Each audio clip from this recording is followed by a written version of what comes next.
जय हिंद, जय भारत। मेरे प्यारे देशवासियों, मैं गोस्वामी दिलीप भारती कैप्टन आज आप सभी के बीच उपस्थित, क्योंकि आज बहुत ही खुशी का दिन है। आज हमारे देश के IITN मुख्यमंत्री श्री अरविंद केजरीवाल जी 51 दिनों के बाद जेल से बाहर आए हैं।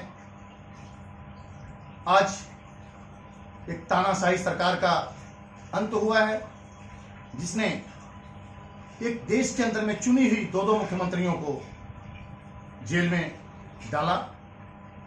साथियों, आज अब सबको पता है कि हमारे देश के अंदर में हमारे संविधान की हत्या हो रही है, लोकतंत्र को घायल किया जा रहा है, जो बहुत ही गलत बात, यह नहीं होना चाहिए। इसी तरह 1977 में जब हो रहा था, हमारे बिहार के सिताब दियरा छपरा जिले के जयप्रकाश नारायण जी ने एक ऐसी आंदोलन खड़ा किया कि उस प्रधानमंत्री को जेल तक में जाना पड़ा था। साथियों, आज ऐसी क्रांति की जरूरत है। और मैं ज्यादा ना बोलते हुए सबसे पहले एक छोटी सी गीत आपको सुनाऊंगा कि केजरीवाल जी जेल में थे, उनके मन में क्या बात आई और क्या कहना चाहते हैं, जरा ध्यान से सुनें। रतिया कहाँ बितौलाना, ये केजरीवाल कहाँ बितौलाना, हो रतिया कहाँ बितौलाना, ये केजरीवाल कहाँ बितौलाना। केजरीवाल जी क्या कहते हैं? मोदिया मरलस हमर मतिया, रतिया जेलवा में बीतता। मोदिया मरलस हमर मतिया, रतिया जेलवा में बीतता। रात भर से रोआ तानी, अब का होई दिल्ली के लोगवा सब बेहाल भइले, हमरा से न मिली के।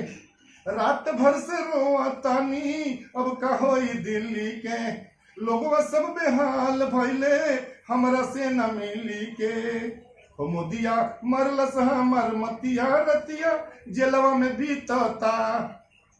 दिल्ली के दशा देख के नींद नहीं खेयावत, जनता से जुदाई हमरा तनिको नहीं खे सुहावत। दिल्ली के दशा देख के नींद नहीं खेयावत, जनता से जुदाई हमरा तनिको न सुहावत। अरे कहाँ बितौला ना ये केजरीवाल, कहाँ बितौला ना। मोदिया मरलस हमर मतिया, रतिया जेलवा में बीतता। हो सुधार अब से हमार राजधानिया, रतिया कहाँ बितौला ना। बुझाता दिल्ली के बिजली पानी, और बस होई बंद हो। अरे रोज रोजगार छूटल, अब का खाए सकर कंद हो। बुझाता दिल्ली के बिजली पानी, और बस होई बंद हो। अरे रोज रोजगार छूटल, अब का खाए सकर कंद हो। मोदी मत कर ऐसन अत्याचारिया, रतिया कहाँ बितौला ना। मोदिया मरलस हमर मतिया, रतिया जेलवा में बीतता। ईडी CBI के देखावता रे डर हो, ईडी CBI के देखावता रे डर हो।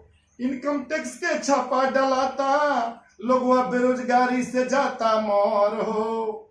ईडी CBI के देखावता रे डर हो, इनकम टैक्स के छापा डलाता, लोगवा बेरोजगारी से जाता मोर हो। दिलीप कुमार लिखले मनवा के बतिया, रतिया कहाँ बितौला ना। दिलीप कुमार लिखले मनवा के बतिया, रतिया कहाँ बितौला ना। ये केजरीवाल कहाँ बितौला ना, हो रतिया कहाँ बितौला ना। मोदिया मरलस हमर मतिया, रतिया जेलवा में बीतता। मोदिया मरलस हमर मतिया, रतिया जेलवा में बीतता।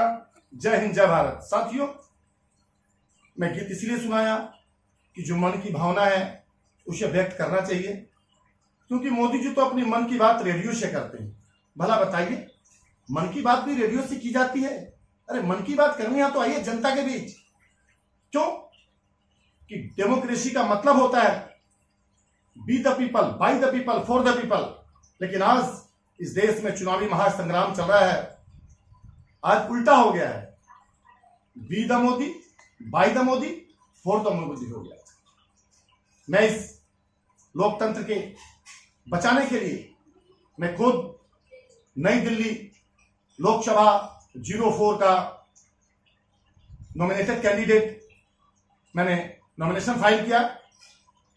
बहुत दुख के साथ करना पड़ा है कि नॉमिनेशन जिस वक्त कर रहा था उस वक्त मेरी माता जी के प्राण घर उड़ रहे थे। साथियों, कहने का मतलब है कि हम सबको अपने कंधे पर बीड़ा उठाना पड़ेगा। इस देश को बचाने के लिए हमें बनना पड़ेगा चंद्रशेखर आजाद, भगत सिंह, नेताजी सुभाष चंद्र बोस, जयप्रकाश नारायण, लाल बाल पाल और कुंवर सिंह बलवान, तब ये देश बचेगा। और मैंने नॉमिनेशन फाइल करने के उपरांत मुझे शपथ दिलाया गया। 25,000 रुपीज मैंने जमा करा दी, सारे डॉक्यूमेंट दिए गए, लेकिन 7 तारीख को मेरी माता जी का अंतिम संस्कार था, वह मुझे बहुत जरूरी था, मैं वहां गया। हालांकि फिर भी मैं अपने एडवोकेट उदयवीर सिंह नागर जी को मैंने अपने रिटर्निंग अफसर मैडम ईसा खोसला के चैम्बर में भेजा। लेकिन साथियों, देश में ऐसा चलन चल पड़ा है कि कोई चुनाव न लड़े, चुनाव हो ही ना, इस तरह हमारे नॉमिनेशन को रोका गया। हालांकि मैंने चुनाव लड़ने के लिए अपनी पूरी पिटीशन रिप्रेजेंटेशन को election commission of India Bharat सरकार को मैंने दिया।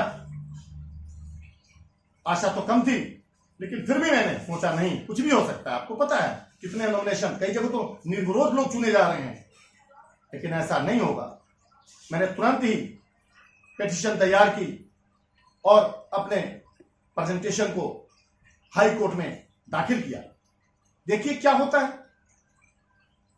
मेरी मन की बात आज मैं आप लोगों के सामने इस वीडियो के द्वारा शेयर कर रहा हूं, लेकिन साथियों, इससे बात बनने वाली नहीं है। हमें चुनाव लड़ना पड़ेगा। हमें अपने बात को, आज हमारे देश में शिवालय से लेकर शौचालय तक हर जगह मोदी जी के फोटो लगे हैं। टीवी खोलिए, सुबह से लेकर 24 घंटे मोदी जी चलता है। आज किसी भी बच्चे का, चाहे 10th का बच्चा हो, 12th का बच्चा हो, ग्रेजुएट हो, उससे पूछिए हमारे जेल का बिजली मंत्री कौन है, रेल मंत्री कौन है, कोयला मंत्री कौन हो, विदेश मंत्री कौन है, पता ही नहीं। क्योंकि इस देश में विदेश मंत्री की ड्यूटी हमारे प्रधानमंत्री जी कर रहे हैं। पूरा पृथ्वी उन्होंने घूम लिया 10 सालों में, हालांकि इधर 5 सालों में, लेकिन ये मणिपुर नहीं गए। बताइए, क्या मणिपुर हमारे देश के अंदर में नहीं है, जहां हमारे बहन बेटियों महिलाओं के साथ घोर अत्याचार हुआ, सबने टीवी पर देखा है। निर्वस्त्र उनके साथ बलात्कार होता है, मोदी जी चुप रहते हैं। अभी उसके उपरांत अपने कर्नाटक में देखा होगा रमन्ना कुमार, जिसने 400 महिलाओं के साथ बलात्कार किया, उसे सांसद का टिकट दिया गया है, उसको चुनाव लड़ाया जा रहा है, उसका प्रचार किया जा रहा है। अरे उसे तो छोड़िए, हमारे देश की आन बान शान, हमारी हरियाणा की पहलवान बेटियां साक्षी मलिक, गीता फोगाट, बबीता फोगाट, जिन्होंने देश के लिए मेडल लाए, देश का नाम रोशन किया, उन्होंने जंतर मंतर के ऊपर में धरना प्रदर्शन कई दिनों की बारिश में भी। उनकी एक ही मांग थी कि इस बलात्कारी बृजभूषण को गिरफ्तार किया जाए, जो बीजेपी के सांसद हैं। मोदी जी के कानून में जू नहीं रोका, न तो गृह मंत्री के कानून में जू रहेगा। उन्होंने डंडों के द्वारा हमारे इस पहलवान बेटियों के ऊपर में डंडे चलाए। शर्म आनी चाहिए ऐसी सरकार को जो नारा देती है बेटी बचाओ बेटी पढ़ाओ, और बेटियों के साथ अत्याचार करती है। और आज क्या मिला, उस बृजभूषण सांसद के बेटे को मोदी जी ने टिकट दिया, जिसका नाम है कुलभूषण, चुनाव लड़ाया जा रहा। क्या यही हमारे देश के बहन बेटियों महिलाओं के साथ न्याय है? अरे जिसे जेल में होना चाहिए उसे तुम सांसद बनाना चाहते हो, और जिसे बाहर होना चाहिए उसे तुम जेल में डालते हो। बहुत ही गलत है। अहंकार तो इस देश में रावण का भी नहीं चला था। बस इतना ही कहना चाहूंगा साथियों, हमें जगना पड़ेगा।